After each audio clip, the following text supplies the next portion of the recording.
Assalamualaikum warahmatullahi wabarakatuh. Ya, kali ini saya akan menyampaikan tutorial atau petunjuk cara melakukan pengajuan akun dalam PPDB SMP di Kabupaten Sleman pada tahun 2021. Pertama-tama yang kita harus lakukan adalah membuka browser dalam HP kita, dan di sini saya mencontohkan menggunakan Google Chrome. Kita harus menggunakan Google Chrome, ada banyak cara ada banyak aplikasi yang bisa kita gunakan. Seperti misalnya Opera Mini, bisa juga Safari misalnya pengguna iPhone, atau bisa juga Mozilla dan lain-lain, banyak sekali. Lalu setelah terbuka Google Chrome seperti ini, kita masukkan alamat web PPDB-nya. Klik di sini, lalu masukkan sleman.siap-ppdb.com. Ini alamat untuk mengakses laman PPDB di Kabupaten Sleman besok. Namun pada tutorial kali ini saya akan menggunakan versi demonya karena untuk versi yang asli belum 100% bekerja atau aktif. Jadi kita pakai yang versi demo dahulu. Maka tampilannya seperti ini, tidak jauh berbeda dengan yang besok ketika PPDB, sangat mirip ya. Jadi bisa kita gunakan untuk belajar. Lalu setelah terbuka seperti ini, kita pilih jalurnya terlebih dahulu ya. Pertama pilih jalur. Karena saya di sini akan menggunakan zona wilayah, maka klik di jalur zona wilayah. Ya, setelah itu kita pilih sekolah. Klik pilih sekolah. Selanjutnya, kita pilih pendaftaran mandiri.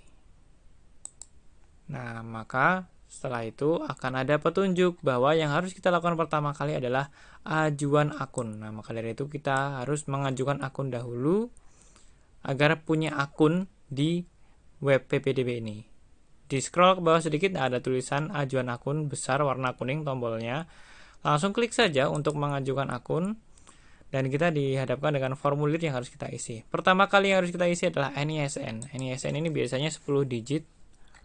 Nah, ini kita ketik saja sesuai dengan nomor induk siswa nasional ya. NISN itu sesuai dengan yang kita dapatkan.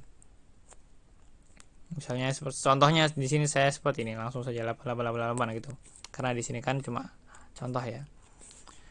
Selanjutnya pilih sekolah asal. Di sini misalnya saya dari Kabupaten Sleman, ya saya klik dalam kabupaten sekolahnya. Jika di luar Kabupaten Sleman, maka pilih yang di luar Kabupaten Sleman. Jenis lulusan SD atau MI, ya itu lagi-lagi tergantung. Jika dari paket A atau B atau SLB dan lain-lain, pilih yang ini. Kalau di sini saya mencontohkan yang SD atau MI, dan tahun lulus, kapan lulusnya, tahun 2012 itu 2020 atau sebelumnya. Contohnya di sini kalau saya 2020. Selanjutnya, masukkan kode keamanan sesuai dengan gambar. Kita ketik saja. Di sini angkanya 9731. Maka kita ketik sama persis 9731. Nah, seperti ini sama ya. Lalu selanjutnya klik lanjutkan. Nah, sudah muncul formulir selanjutnya. Ya, lebih banyak ya ini. Jadi tadi kita sudah mengisi nomor peserta. Selanjutnya kita mengisi info peserta. Pertama kali yang harus kita pilih adalah mencari nama SD kita dahulu. Klik di sini, ketuk area ini untuk melakukan pencarian. Klik, nah lalu masukkan nama SD-nya. Nah ini. Misalnya SD, contohnya apa ya? SD Purwomartani misalnya. Lalu klik cari. Nah, ada di sini ya. Karena saya sekolahnya dari dalam Sleman, Kabupaten Sleman, di sini ada. Di sini saya klik. Nah, sudah terpilih. Jadi pastikan ada pilihannya nanti. Kalau tidak ada pilihannya berarti kita mungkin mengetiknya salah. Lalu nama lengkap, masukkan nama lengkap kita. Misalnya di sini contohnya adalah saya Irfan Zidni, nama lengkapnya. Lalu jenis kelamin dipilih, lalu tempat lahirnya di mana, misalnya di tadi kok turun sendiri ya. Nah, ini. Tempat lahirnya misalnya di Sleman. Misal ya, ini misal Sleman. Lalu tanggal lahir silahkan dipilih, bisa menggunakan tombol kalender ini. Nah, jadi bisa langsung dipilih. Ini untuk memilih tahun, di sini klik di 2011 ini, klik. Nah, maka muncul tahunnya. Misalnya saya 2005. Tanggal 1 Juli 2005. Misalnya gitu ya. Pastikan tulisannya di benar. 1 Juli 2005. Lalu klik set. Nah, di sini loh kok 7 dulu ya, mungkin di sini formatnya bulan dahulu baru tanggal.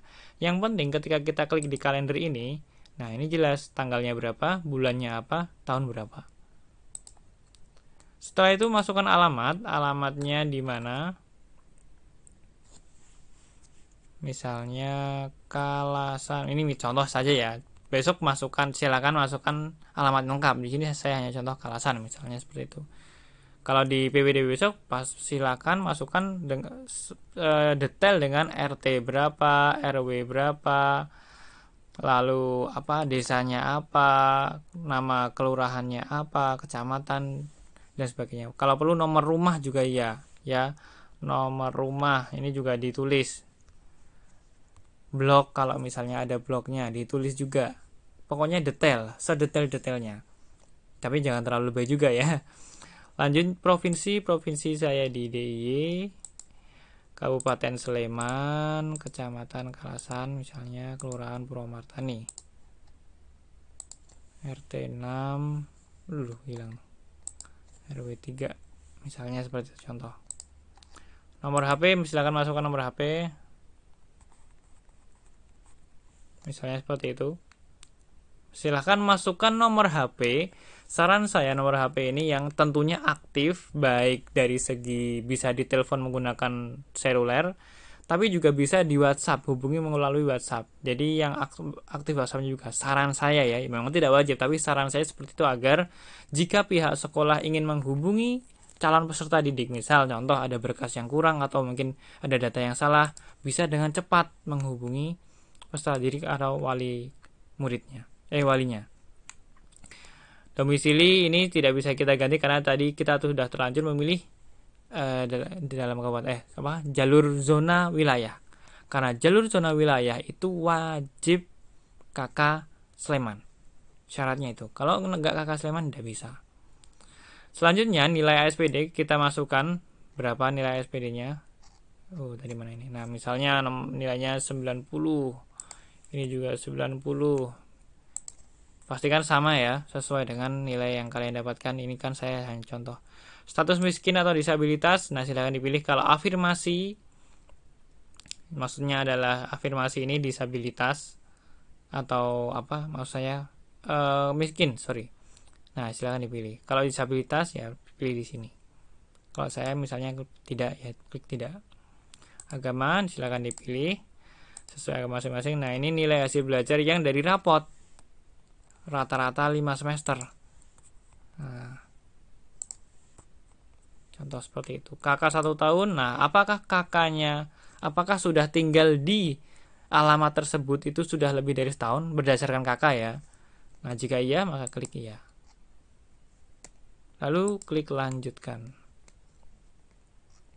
Nah, ini kita harus cek ulang. Nah, makanya di sini saya cek ulang. Setelah kita mengerti tadi, cek NISA-nya benar apa enggak. Sekolah asal benar, jenis lulusan, tahun lulus. Cek satu persatu, jangan sampai ada yang terlewat karena jika salah nanti bisa susah membetulkannya.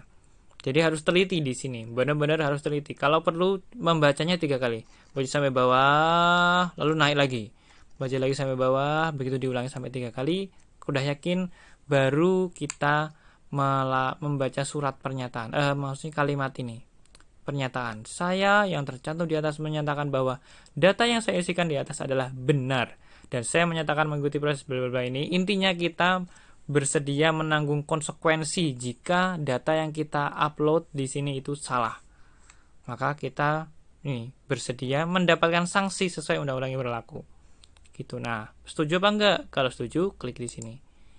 Nah, jadi ini semacam kayak pernyataan ya. Lalu kalau sudah, lanjutkan.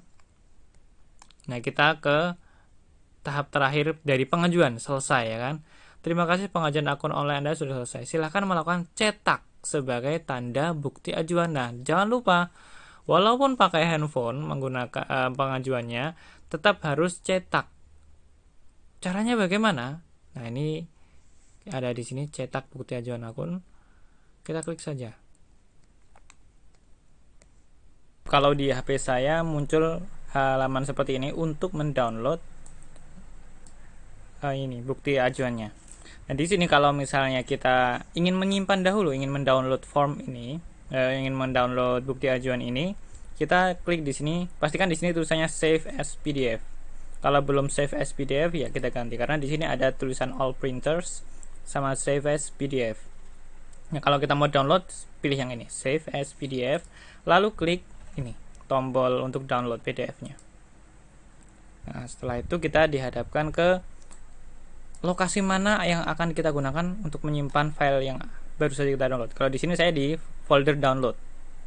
Lalu ini namanya bisa kita ganti atau bisa kita biarkan. Ini kan namanya kan tanda bukti. Nah, ini tanda bukti pengajuan akun. Ini langsung nomornya. Lalu ini nama saya. Nah, setelah itu kita save, maka otomatis akan terdownload ke HP kita. Langsung cek saja ke file manager. Di sini saya ada file manager. Lalu saya cari folder download, ini seperti ini. Aduh, kecepatan. Ya. Nah, ini tanda bukti pengajuan akun Irfan Zidni. Nah, ketika saya buka seperti ini tampilannya. Nah, tanda bukti pengajuan ini bisa kita print ke tempat rental komputer atau fotokopian yang menyediakan jasa untuk print. Tinggal kalian save ke flash disk atau mungkin dari HP langsung ditancapkan ke USB-nya komputer, lalu dimasukkan lalu di copy filenya ini bisa. Intinya ini kertas ini bukti ajuan akun ini harus di print, dicetak dan dibawa ketika mengumpulkan berkas-berkas yang dibutuhkan ke sekolah tujuan, ke salah satu sekolah tujuan. Jadi tidak harus sekolah di pilihan pertama, bisa pilihan kedua atau ketiga. Yang penting salah satu sekolah tujuan untuk mendaftar nanti. Dan kalau sudah di print, sudah dikumpulkan berkasnya, nanti selanjutnya adalah dari pihak panitia akan memberikan bukti tanda approval. Jadi bukti bahwa pengajuan akun kita itu sudah diterima oleh pihak operator sekolah. Dalam bentuk kertas, nanti kita juga dapat kertasnya itu bahwa kita tanda bahwa kita sudah disetujui akunnya. Nah, setelah itu langkah selanjutnya adalah mengaktifkan akun tersebut. Karena ini kan baru pengajuan nih, jadi belum aktif. Jadi kita sampai di sini baru sampai langkah selesai membuat pengajuan akun, baru mengajukan. Belum tahu disetujui apa enggak. Nah, kalau udah disetujui sama operator, kita aktifkan dulu. Caranya bagaimana? Caranya simak di video selanjutnya, bisa cek di link deskripsi. Oke? Terima kasih. Wassalamualaikum warahmatullahi wabarakatuh.